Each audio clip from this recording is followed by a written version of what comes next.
बात है 1947 की। अजीब सा माहौल था। देश के विभाजन को लेकर बहुत तनाव बना हुआ था। उन दिनों प्राण साहब लाहौर में रहा करते थे। वह लाहौर फिल्म इंडस्ट्री के एक स्टैब्लिश्ड जाने माने कलाकार थे। प्राण साहब की उस वक्त शादी भी हो चुकी थी और एक बेटा भी था, अरविंद। पार्टीशन की वजह से जो माहौल बिगड़ रहा था, उसे देखते हुए प्राण साहब ने अपनी पत्नी शुक्ला जी और बेटे को लाहौर से इंदौर भेज दिया था। इंदौर में प्राण साहब की साली रहा करती थी। अगर कहीं यह हुआ कि यहां से भागना पड़ा तो कहीं तो ठिकाना होना चाहिए। प्राण जी की पत्नी शुक्ला जी और बेटा सकुशल इंदौर पहुंच गए तो शुक्ला जी ने प्राण साहब को फोन किया। कहा कि बेटे का जन्मदिन मनाने के लिए तो इंदौर आ जाइए। ये बेटे की पहला जन्मदिन था, 11 अगस्त 1947। प्राण साहब ने कहा कि उनका आना मुश्किल होगा, बहुत सारे काम है, माहौल भी ठीक नहीं है। लेकिन शुक्ला जी ने जिद पकड़ ली। उन्होंने कहा कि आप नहीं आएंगे तो बच्चे का यह जन्मदिन भी नहीं बनाएंगे। अब प्राण साहब मजबूर हो गए। उन्होंने फैसला किया कि वह इंदौर जाएंगे। सोचा 1 हफ्ते के लिए इंदौर चलते हैं, बच्चे का जन्मदिन मनाकर वापस आ जाएंगे।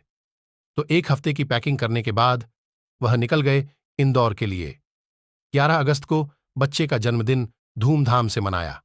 जन्मदिन के 2 दिन बाद ही लाहौर सहित उत्तर भारत के बहुत सारे शहरों में दंगे शुरू हो गए। खबरें आने लगीं कि लाहौर खून में सन गया है और सैकड़ों लोग इन दंगों में अपनी जान गंवा चुके हैं।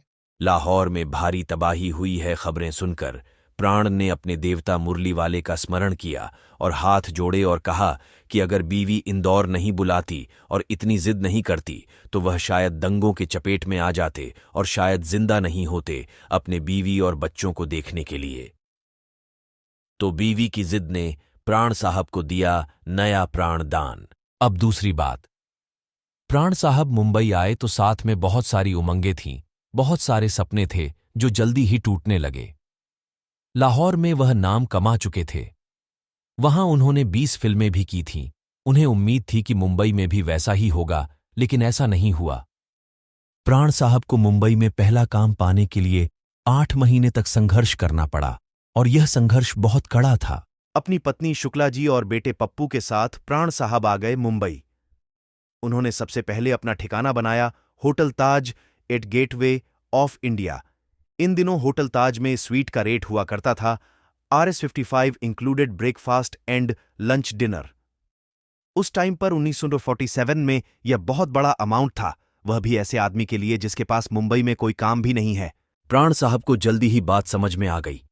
यह ताज का स्वीट बहुत भारी पड़ जाएगा, तो कुछ दिन रुकने के बाद इससे आधी कीमत की एक होटल में शिफ्ट कर लिया। दिन भर स्ट्रगल करते हर जगह टका सा जवाब होता, कोई काम नहीं है। प्राण साहब के दिन बहुत खराब चल रहे थे। उम्मीदें टूटती जा रही थीं। होटल बदलना पड़ रहा था। ताज से वह पहुंच गए होटल स्टैंड, जो कि रेडियो क्लब के पास था। फिर उसको चेंज किया। वहां से होटल फ्रेडरिक्स होटल आ गए। होटल वहां से डेलामार होटल आ गए। डेलामार में वह सबसे ज्यादा वक्त तक रुके, 10 महीने तक।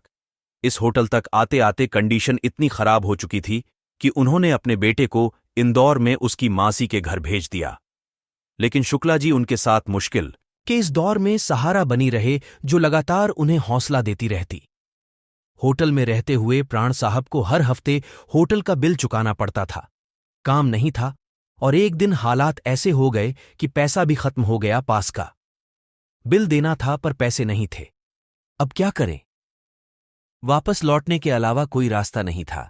इसी उधेड़बुन में थे कि शुक्ला जी ने हाथ में से सोने के कंगन उतारे और पति को दिए। अपनी पत्नी पर बरस पड़े। नहीं, यह नहीं होगा। मैं तुम्हारे जेवर बेचकर अपने सपने पूरे नहीं कर सकता। प्राण साहब गुस्सा उस समय अपनी पत्नी पर नहीं, अपने आप पर उतार रहे थे। मजबूरी थी। वह इतने नाकारा हैं कि वह अपने परिवार के लिए अपनी पत्नी के गहने बेचने पड़ेंगे। उन्होंने पत्नी से कहा कि हम वापस चले जाएंगे, लेकिन तुम्हारे जेवर नहीं बेचेंगे। पत्नी ने समझाया कि यह चीजें ऐसे ही वक्त के लिए होती हैं। जेवर ही तो है, अब अच्छा वक्त आएगा तो फिर से ले लेंगे। इनसे ज्यादा जरूरी मुंबई में रहना है और काम ढूंढना है और काम पाना है। प्राण साहब के बार बार मना करने पर भी शुक्ला जी उन्हें समझाती रही कि इस तरह हिम्मत नहीं हारते, एक चांस और लो, शायद कुछ हो जाए। जब अच्छे दिन नहीं रहे तो बुरे दिन भी नहीं रहेंगे। इन्हीं दिनों में जगी आशा की एक किरण, प्राण साहब को एक टेलीफोन आया, फिल्म मिल गई, मुंबई टॉकीज की फिल्म जिद्दी। इस फिल्म के लिए उनको 15 महीने के कॉन्ट्रैक्ट पर रख लिया गया। प्राण साहब ने 100 एडवांस में लिए और जाकर मियां बीवी ने रात में पार्टी मनाई। जब पार्टी करके वापस होटल लौटे तो आप यकीन नहीं मानेंगे, एक फिल्म का और ऑफर आ गया था। जिंदगी ने दरवाजे खोलने शुरू कर दिए।